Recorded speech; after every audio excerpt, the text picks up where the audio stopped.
یہ لفظ کہے زمین پہ لیٹا کلمہ پڑا روح ہی پرواز کر گئی۔ حضرت ابو سعید ابو الخیر رحمۃ اللہ علیہ کہتے ہیں میں غلام خرید کے لایا۔ جو غلام شرط کے ساتھ آتے تھے وہ سستے ملتے تھے، اور جن کو ہم بس خرید لاتے تھے اپنی مرضی سے وہ ذرا مہنگے ہوتے تھے۔ تو غلام نے کہا حضرت جی 3 شرطیں ہوں گی اگر آپ مجھے خریدیں گے۔ میں نے کہا بولو۔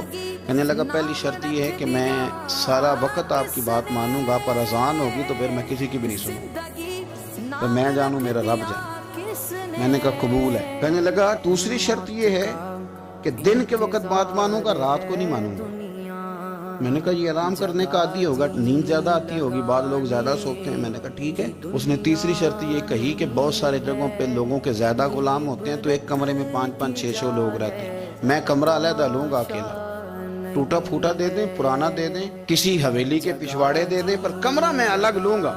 کہتے میں نے کہا یار یہ بھی قبول۔ میں اسے گھر لے آیا۔ میرے دل میں تھوڑا تھوڑا کھٹکا تھا کہ یہ کہتا ہے میں وقت پر نماز کے لیے جاؤں گا، کہیں کام چوری نہ کرے، لیکن فرماتے ہیں یہ تو کام دوسروں سے زیادہ کرتا تھا اور توجہ سے کرتا تھا اور ذوق سے کرتا تھا۔ 2 دنوں کا کام 1 دن میں کر جاتا۔ فرماتے ہیں ایک رات کسی مجبوری کے لیے مجھے کوئی پیغام آ گیا، کہیں جانا تھا، میں اور میری اہلیہ اٹھے، حویلی کے پیچھے ایک پرانے کمرے میں وہ رہتا تھا۔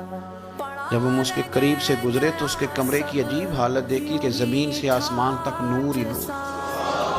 ہم نے جب کان لگا کے سنا تو وہ رو رہا تھا اور کہہ رہا تھا مالک میرے ذمہ نہ میرے آقا کے بھی حقوق، اس لیے میں سارا دن تیری عبادت نہیں کر سکتا، صرف رات کو کرتا ہوں۔ مالک اگر میرے ذمہ تو نے یہ ڈیوٹی نہ رکھی ہوتی تو میں سارا دن بھی تیری بارگاہ میں حاضر رہتا، میں قرآن کی تلاوت کرتا، میں تیرے محبوب پہ درود و سلام پڑھتا، میں یہاں آ جاتا تیری ہی بارگاہ میں، پر میرے حقوق ہیں اللہ، وہ جو دن کی میری غفلتیں ہیں وہ معاف کر دے۔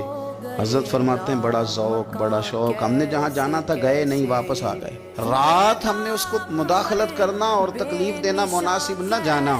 صبح کی نماز کے بعد میں نے طلب کیا اور میں نے اسے بلا کر کے کہا کہ میاں تو آج کے بعد آزاد ہے، ہماری کوئی ذمہ داری تیرے اوپر نہیں، تو سارا دن قرآن شریف پڑھ، درود پاک پڑھ، اپنی مرضی سے چل۔ کہنے لگا کیوں؟ جلال میں غصے میں بات کرنے، کیا مطلب ہے آپ کا؟ میں محنت کروں گا، کام کروں گا، یہ آپ کیا کہہ رہے ہیں؟ تو فرماتے ہیں میں نے اس سے کہا کہ رات نہ ہم نے تیرا منظر دیکھ لیا، تیری دعائیں تیری التجائیں رب کے ساتھ تیرے رشتہ ہم مطلع ہو گئے۔ کہتے ہیں ہم نے یہ کہا تو اس نے آسمان کی طرف دیکھا، پھر نظر جھکائی، کہنے لگا مالک تو نے تو راز ہی کھول دیا۔ یہاں لوگوں کی جعلی کرامت مشہور ہو جائے تو وہ کمائی نہیں کرنی شروع کر دیتے، تویز دھاگے کی دکان نہیں چل جاتی۔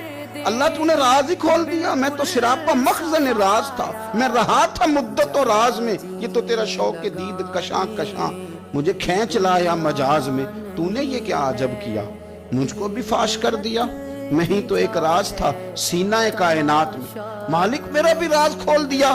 اور پھر کہنے لگا اللہ یوں نہ کر، تیرے میرے پردے ہیں، ان پردوں کو نہ کھول۔ یہ لفظ کہے زمین پہ لیٹا کلمہ پڑا روح ہی پرواز کر گئی، عرش فرشتے بانگا ملیاں، مکے پہ گئے شور، بلے شاہ ایسا نہیں مرنا، کہتے مر گیا ہی کوئی ہو، ایسا نہیں مرنا، کہ مر گیا ہی کوئی ہو۔